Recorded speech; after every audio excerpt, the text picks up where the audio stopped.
feeling today? I'm not well. Actually, I had fever for last 5 days. Okay, fever for 5 days. Do you have a cold as well? I have chest heaviness. Okay. And any other aches and pain? I have pain in my ear also. Okay, alright. So what I'll do here is I'll register you. Okay. And I will get you to consult with our doctor. Okay. Okay.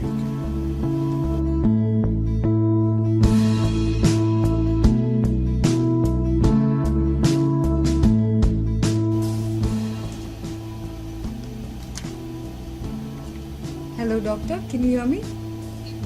Okay. So we have a gentleman here today. And has not been feeling so well for the past 2 days. Okay, so you've been having fever for 5 days, right? And since yesterday, you've been feeling slightly short of breath, and your chest feels heavy, and you've been coughing badly. Do you have pain in the throat as well? Yeah. Do you have body ache, joint pains? Your knees hurt. Fine. Do you find any rashes anywhere on the skin?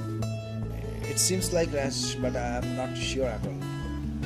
We will do a blood test on you, which is for ruling out dengue, and we'll take an ECG just to make sure nothing is wrong. And I'll take a look at your chest x-ray, your blood tests. I am checking his mouth with the multi-purpose scope right now. Again, please guide me through the process and see. You can see clearly. Yes, I can see the back of his throat. It looks a little inflamed, a little red, but otherwise it's fine. Okay, I can take a look at his ears, please.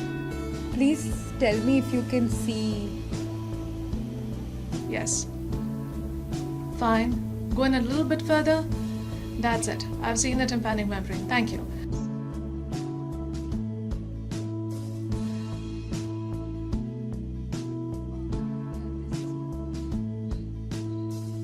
Okay. So, ma'am, I would suggest that you please draw up the blood for the investigation. We are doing a dengue test on him, as I've told him, and you would also please do an ECG on him. While you're getting this done, I will just write out his medications. Yeah. We're now going to draw the patient's blood for a 14-parameter blood test. Now we have drawn the patient's blood and we're going to use the biochemistry analyzer to analyze 14 parameters of blood, including AMY, ALB, ALP, ALT, AST, TB, TC, TG, TP, creatinine, GGT, GLU, and urea. Here is the reagent disc that we'll use for the purpose. Here is a calibrated 100 microliter of pipette to draw out blood.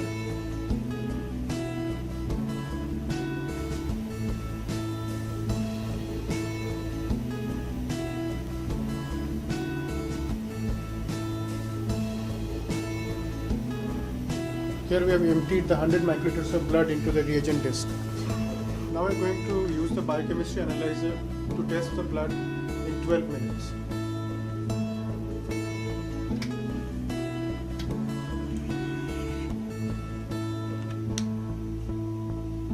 Now we start the test.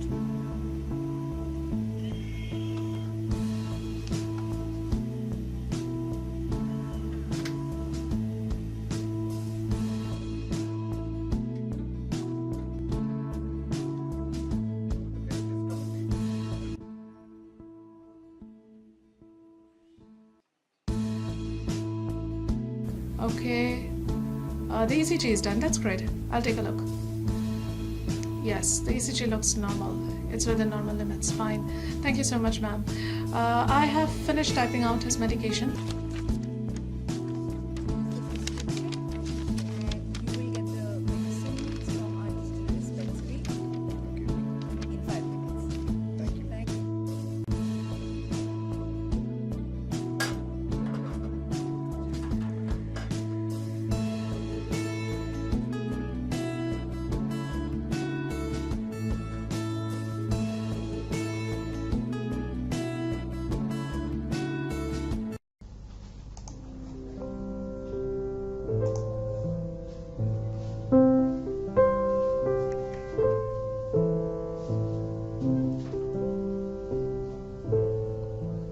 Hello, ma'am. Good afternoon. Yes? Good afternoon. We have a patient here. Okay.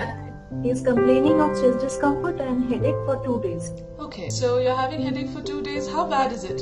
Is it very bad, very severe, or is it just a mild form of headache? It's moderate. It's moderate. Okay. Have you had this kind of headache before for which you needed medications? No. No. Okay. Are you having any cough, cold, or any associated symptoms like neck pain, having difficulty No. in seeing things around No, you? no. Nothing. Are you having chest discomfort also? Yeah. Okay. Since when are you having chest pain, sir? Since morning. Okay. You're having chest pain since morning. Has there been any previous episode of chest pain? I can see that your blood pressure is 150/100, which is a little on the higher side. So, do you have hypertension in the background? Yeah. Okay, you are hypertensive. What medications do you take for that? I'm taking amlodipine 5 mg. Okay, so you're taking amlodipine 5 mg, and that would be once daily, I think? Yeah. Okay, so you are already on amlodipine, so let's add that to your medication list. I would want to do an ECG on you, as well as a certain routine blood tests. In the meanwhile, I'm just running his symptoms by our differential diagnosis system and trying to get a standard treatment plan on him. Sounds good? Okay, ma'am. Yes, thank you. So here on the system, I find that there is headache and chest pain. So let me just run the differential diagnosis on that. Yes. So he has headache, which is of abrupt onset, and he has also told us of abdominal pain, chest pain. So we view the disease list here. I have not seen the ECG as yet, but on him, the uppermost diagnosis would be unstable angina. So I am marking out unstable angina here, and I have got unstable angina on my disease list. I am just viewing the standard treatment protocol, which asks me to give aspirin 150 mg once daily for 10 days, and I'm okay with that. I would just be visualizing the patient history. So I see that sister has loaded certain reports for me here. I would just take a Yes, look. ma'am. I have sent the reports. Yes, I'm just taking a look at the ECG, sister, and I find that the ECG is normal. The heart rate is normal with a normal sinus rhythm. There are no STT changes on him, no LVH pattern either. So this is essentially normal ECG, which is good news. Okay. I will just visualize the param 14 if that's ready. Yes, it's Yes, ready. ma'am. I'll Thank send you it. so much, sister. I'm just looking through it. So ALT looks good, so does the albumin. SGOT is perfectly fine. Amylase is normal. His creat, blood glucose, bilirubin, urea, and total protein. The entire range is essentially normal, so that's good news. Aspirin 150 mg tablet once daily. And as far as contraindications are concerned, aspirin does have some contraindications, which includes liver diseases, but we've just gone through his liver parameters and they look absolutely fine. He does not have any history of hemophilia. Does he have any history of gout? Could you just ask him, please? Do you have any history of gout?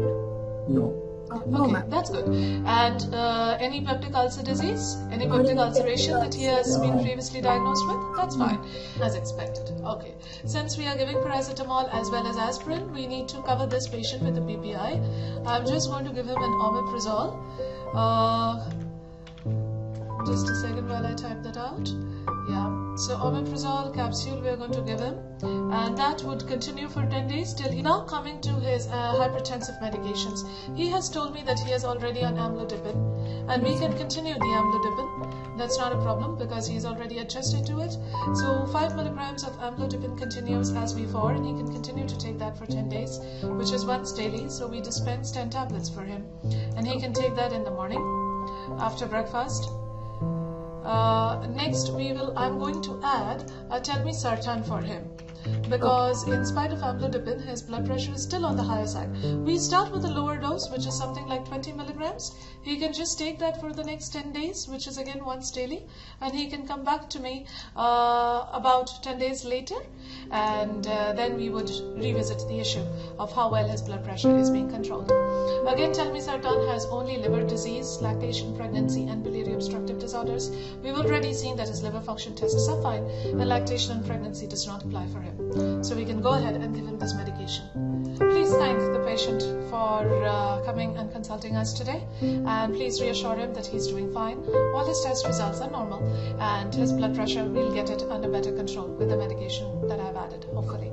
I'm giving him a next review date coming up. Today's the 10th, so he comes to visit us. 20th happens to be a Sunday, so let's call him on the 19th and we can review all his tests once more and his symptoms as well.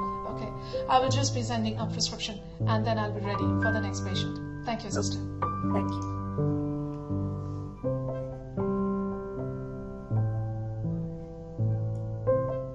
I'm just getting through the prescription. It has all the risk factors, complaints, diagnosis, medications with their doses and timings mentioned adequately, along with the drug-alcohol interactions and the drug-food interactions. The review date for this patient is on the 19th of August, and he will visit us earlier if he feels the necessity to.